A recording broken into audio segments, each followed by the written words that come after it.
70살에 처음 깨달은 것이 있습니다. 제 인생이 바뀐 그 순간 저는 아무 특별한 곳에도 없었어요. 거실 소파에 앉아 있었습니다. 그리고 손자가 제게 던진 단 한마디가 제 50년의 삶을 완전히 바꿔 놓았습니다. 제 이름은 김영수입니다. 이제 72살이고요.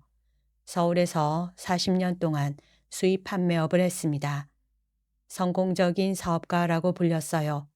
집도 컸고 차도 좋았고 딸 둘을 좋은 대학에 보냈습니다. 제 아내는 남편이 열심히 일해줘서 감사하다 라고 했고, 사업 파트너들은 영수 회장, 당신 같은 사람이 우리나라를 이끈다 라고 했습니다. 저는 그 말을 믿었어요. 그게 제 인생이라고. 그런데 65에 사업을 정리했습니다. 몸도 피곤했고 이제 쉬어야겠다는 생각이 들었거든요. 그때부터였어요. 뭔가 이상한 감정이 자꾸만 올라오는 게. 집에 있는 시간이 많아지니까 아내 얼굴을 제대로 보게 됐어요. 그녀의 눈빛이 뭔가 피곤해 보였어요. 40년을 함께 했는데 처음 본 것 같았습니다. 여보, 내가 뭘 자주 했어? 라고 물은 적도 있어요. 아내는 웃으면서 뭐 하다니 밤 11시에 들어오고 새벽 6시에 나가고 그렇게 답했어요. 그 말을 들을 때 저는 그제야 알았습니다. 제가 모르는 게 너무 많다는 걸. 큰딸은 요즘 저와 말이 별로 없어요. 중학교 때부터요. 차라리 엄마와 얘기하고 저랑은 최대한 짧게 끝내려고 합니다. 작은 딸도 마찬가지고. 손자 준호는 14살이에요. 스마트폰만 들고 살아요. 제가 공부 좀 해 하면 눈빛이 싹 꺼져버립니다. 마치 제 목소리가 회초리인 것처럼.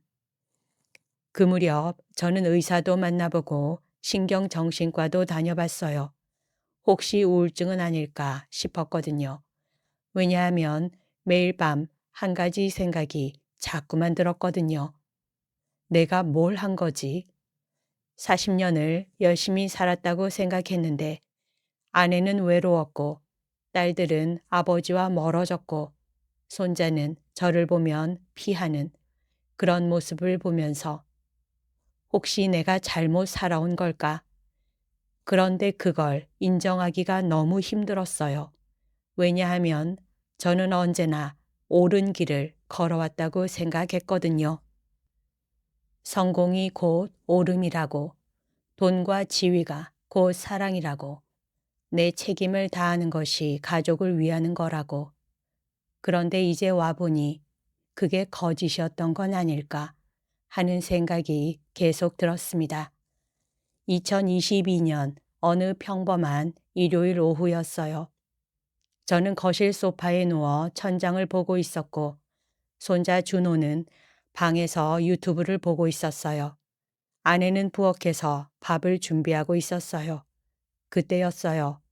아내가 준호를 부르며 밥 먹으러 나와 라고 했어요. 그런데 준호는 안 나왔어요. 그러자 아내는 방으로 들어갔고 몇 분 후에 손을 잡고 거실로 나왔어요. 저는 무심코 그 장면을 봤어요. 준호는 여전히 핸드폰을 들고 있었는데 아내가 한 손으로는 준호의 손을 잡고 있었고 다른 한 손으로는 그의 어깨를 감싸고 있었어요. 그 모습을 보는 순간 뭔가 가슴이 철렁했어요. 아, 이게 사랑이구나. 당연한 말 같지만 저는 처음 이해한 것 같았어요. 사랑이 뭔지. 그날 밤 저는 성경을 펼쳤습니다. 40년 만에 처음으로. 예전에 아내가 성당 다니라고 했을 때 거절했었는데 그날 밤은 뭔가 알고 싶었어요. 성경의 첫 장을 펼쳤을 때 제 눈에 들어온 말씀이 있었어요.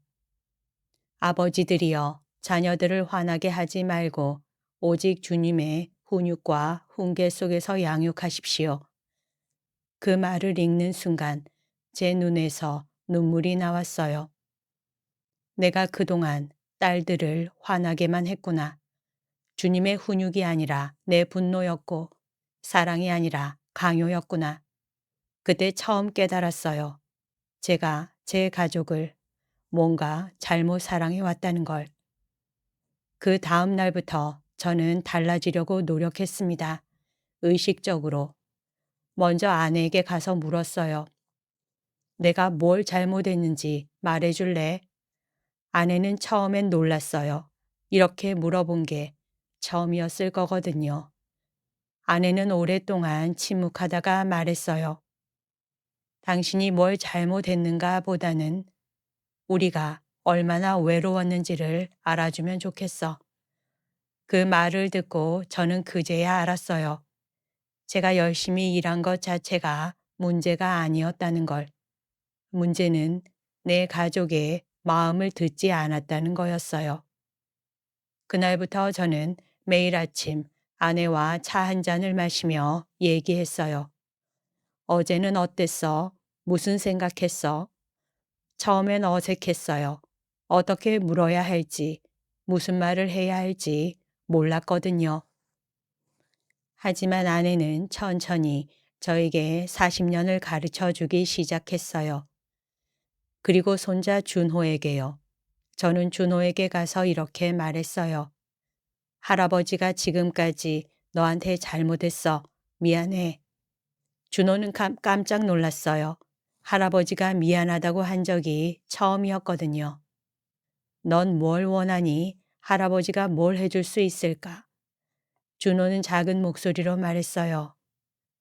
그냥 얘기를 들어주면 좋겠어요. 그렇게 시작했어요. 저는 준호의 얘기를 듣기 시작했어요. 그 아이가 학교에서 얼마나 외로워하는지, 친구들 때문에 얼마나 힘든지, 앞으로 뭘 하고 싶은지 처음으로 들었어요. 그리고 깨달았어요. 이 아이한테 필요했던 건 충고나 훈계가 아니었다는 걸. 그냥 자기 이야기를 누군가 들어주고 너는 충분히 좋은 아이야 라는 말을 들으면 되는 거였어요. 큰딸도 달라졌어요. 처음엔 조심스러워 했지만 제가 계속 손을 내밀자 조금씩 마음을 열기 시작했어요. 딸은 제게 말했어요. 아빠, 나 사실 아빠가 무서웠고 뭔가 자유로우면 좋겠다 생각했었어. 그 말을 들을 때 저는 또 울었어요.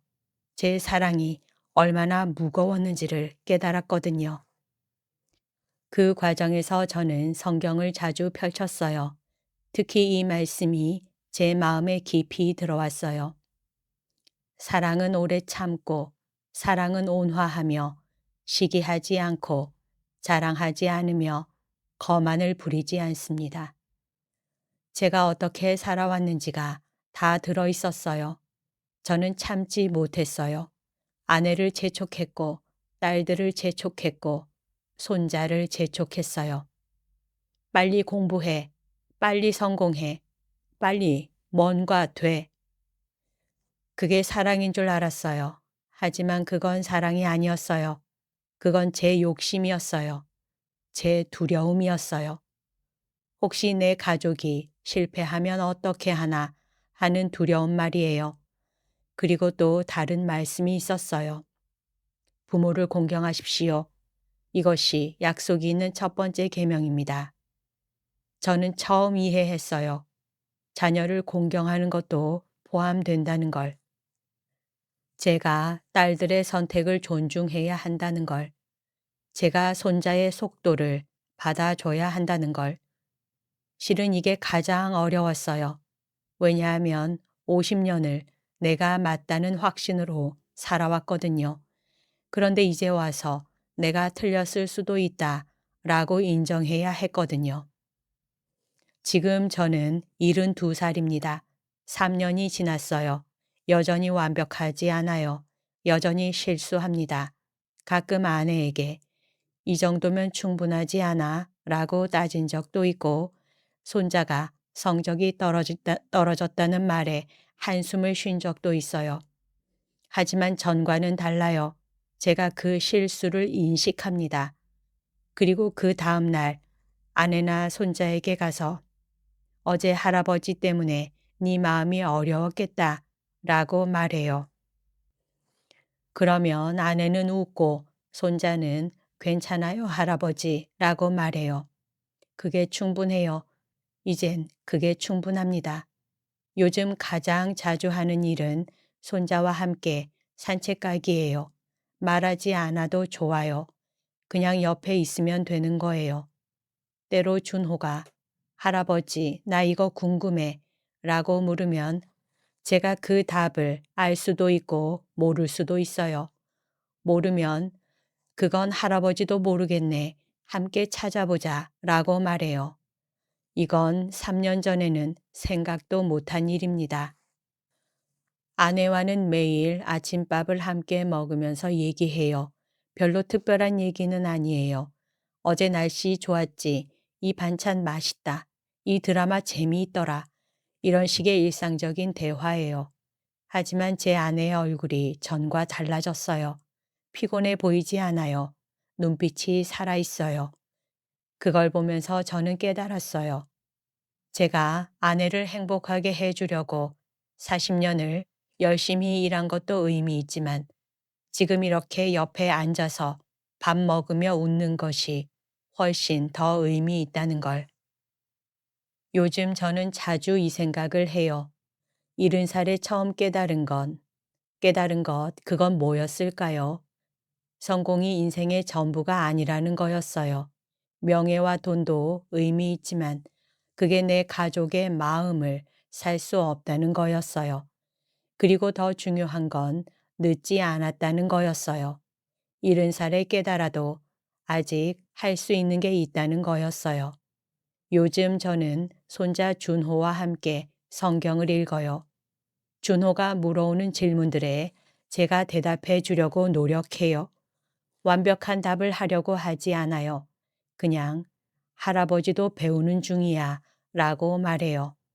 그러면 준호가 할아버지, 그럼 우리 함께 배워요 라고 말해요. 그 말을 들을 때마다 제 마음이 참 따뜻해져요. 큰딸은 요즘 자주 저한테 전화를 해요. 아빠 뭐 해? 하고 과거처럼 뭔가 물어보거나 조언을 구하는 전화가 아니에요. 그냥 안부를 묻는 전화예요. 그 전화 한 통이 제 인생의 가장 큰 부라고 생각합니다. 혹시 당신도 저처럼 살고 있진 않으신가요? 열심히 일하고, 열심히 벌고, 열심히 준비하는 것, 그게 전부라고 생각하면서요. 제가 70살에 깨달은 게 있다면 이거예요. 당신이 이루는 것도 중요하지만 당신이 누군가의 옆에 있어주는 것이 훨씬 더 중요하다. 이제 저도 알겠어요.